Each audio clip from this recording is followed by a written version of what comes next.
Hello everyone, today we are reviewing the Southern Grind Jackal. It is a surprisingly capable woods blade. It's not going to be a bushcraft knife by any sense of the imagination. The issues that we have with it are, of course, we don't have a sharpened spine. We have this swedge. The handle, even though the handle design is kind of odd and curved, it's actually surprisingly comfortable for what it is. It is black G10 machined. This is the gunmetal finish that's on this. It is 8670M steel, which means that it's a saw blade steel.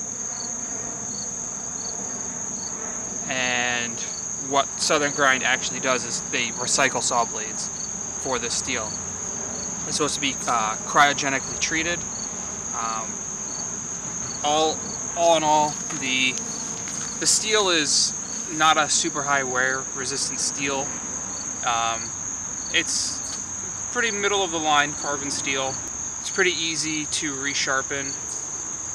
It has I think a DLC coating on it, which if I flip it over on this side, if you can see it maybe, there is some, well, it almost looks like patina underneath the coating, so the coating doesn't stay perfect throughout use. But all in all, it is surprisingly capable. The sheath that it comes with is this black Kydex-like material, and it comes with a belt clip. I am not a fan of this belt clip. You would have to carry it like this on your belt, standing up, and that's just this whole handle just digs into your rib cage. So either if there was a drop leg dangler added onto it, it would probably be okay. All together, most likely a different sheath for me. And then the other issue that I have is there's no thumb ramp up here, really, so you don't have good purchase anywhere to really get that sheath off with one thumb. But sheath aside, it's alright, it covers the blade. You'll probably have to get an aftermarket sheath or maybe a basic leather sheath to just drop the knife into. But let's take this out and show you some testing of the blade. Everybody's favorite test, batoning. Let's get in here. This is probably the thickest piece I'll be able to do with this, but not really concerned. This is a pretty thick knife. Separated the bark. Let's get the bark off.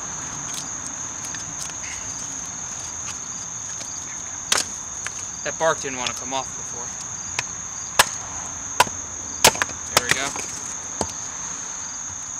Like I said, wasn't really concerned about batoning with how thick that knife is. I think it's almost a 1/4 inch. It's a very, very stout blade.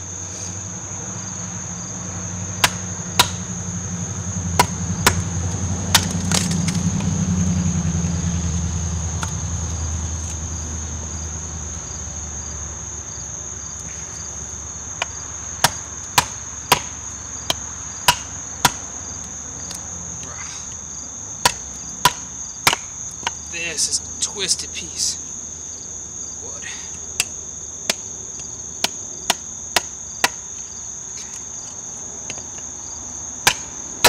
There we go.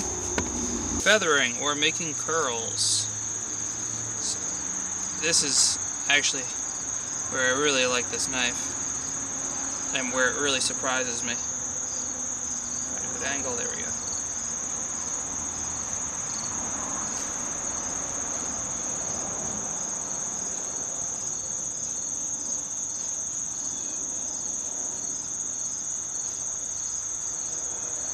Just does such a surprisingly good job at feathering. I'm able to get these really, really nice curls off of here. Just really easy to follow. almost feel like this wood is green, it's so easy. Which it does feel damp, so let me get another piece here.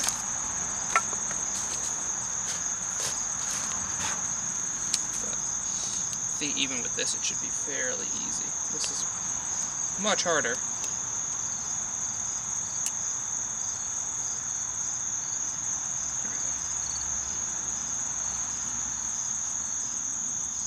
So this wood's much harder than whatever I was working on before, but it felt a little green, so it wouldn't have been an accurate comparison.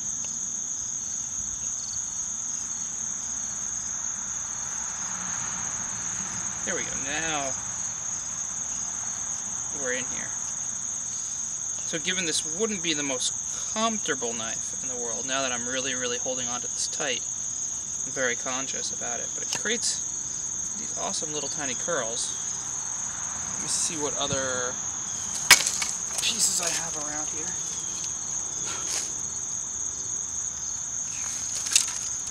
Let's go after this. This we've used before. This was a feather stick for another test. This is maple. So let's just see how it does with.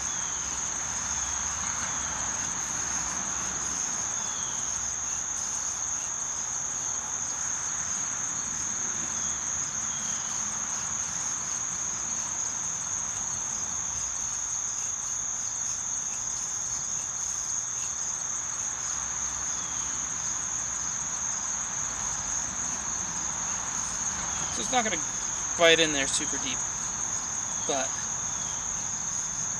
it definitely can do the job. Of course, you'll need a separate ferro rod and ferro rod scraper. The sheath doesn't have room for one on it. And of course, this doesn't have a sharpened spine, so me trying to go like this isn't going to produce anything. Not bad for what it is. That's a great thing about the weight of this knife. You can just bust through things. Throw that over in the fire pit.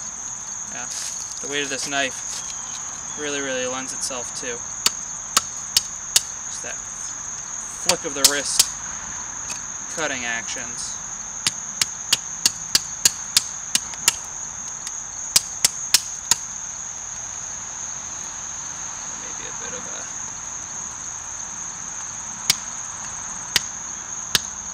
Maybe a bit of crafting chop. Yeah, come down here, flatten it off. So definitely something you can do. Alright. One thing I want to test is, oddly enough, this is a rather comfortable grip for wood processing. Well, with this knife, the chest lever, and the fact that this knife can do the chest lever so well just surprises me. So I really thought that holding it like that would be really uncomfortable in the hand.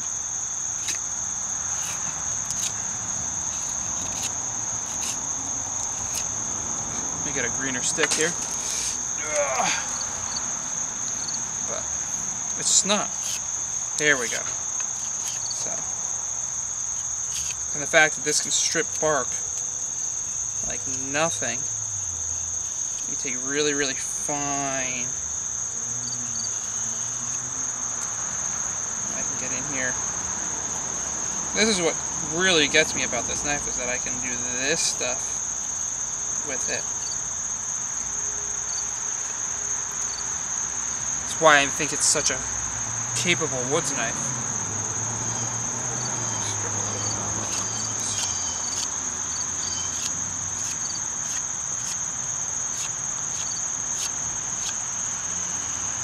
Let's see. Yeah, it's not going to be the best notcher in the world. Let me get this little twig out of the way. It's not going to notch the best. But then again, you might not need it to do all your bushcraft tasks. You know, you might just want to process wood with it. So I'm trying to bite in here, and it's having a little bit of issue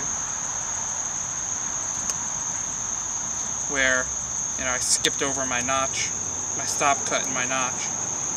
So this is Magnolia that I'm currently notching.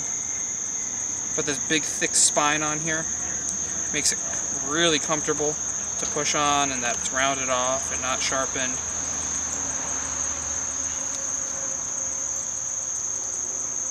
Another great thing that I like doing with this one is the fact that I can change up my grip here, and that I can do this.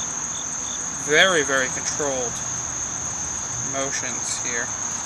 And I'm not going to cut myself because my handle is going to hit my chest before my blade gets there. But come in here, let me work up here a bit. This is what I love. Is that I can do this with it, or come up here. Very fine shavings off the tip of it.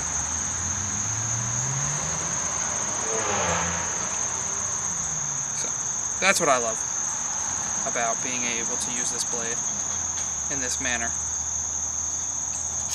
And then I'm just surprised how well it fits in my hand, and you know, it's not the most comfortable knife, but it's surprisingly comfortable. This knife definitely falls more in the tactical range, but can definitely do some of these wood processing tasks. I was considering for a while using this as a car knife. That was my thought. Was that just leave it in my car if I needed it. At least I had it. It has this, you know, blocky jimping back here. Isn't too bad, and your thumb ramp like that or like that. However you choose to use it. Small chopping tasks. Branches like this, green branches, not a problem. I'll come in here. Lop off some stuff, make room for what I'm trying to do. And since it's a heavier knife, it's definitely going to perform these tasks better.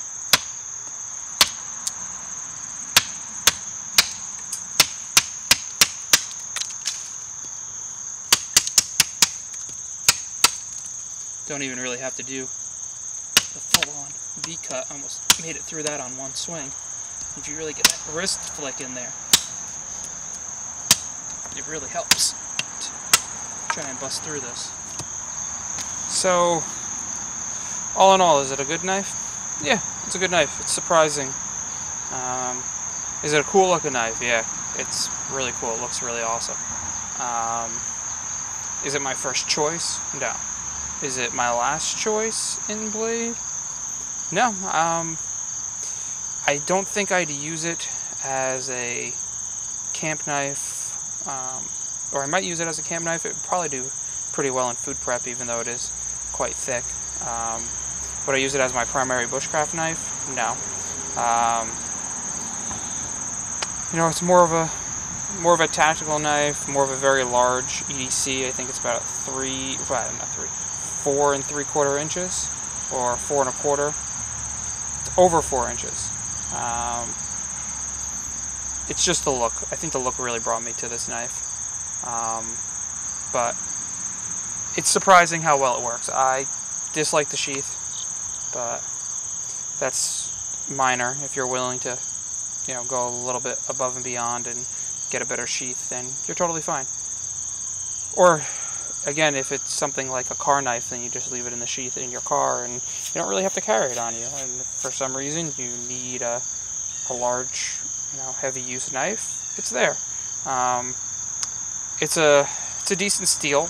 It sharpens insanely easily. It's not going to have a huge amount of edge retention, but the good thing is, if you do, you know, cut into something, hit a piece of metal, hit a piece of stone, you should be able to repair that edge. It's fairly tough steel. So If you liked what you saw here, please make sure to click like, share, and subscribe. I will be coming out with more reviews and more videos shortly. Thank you.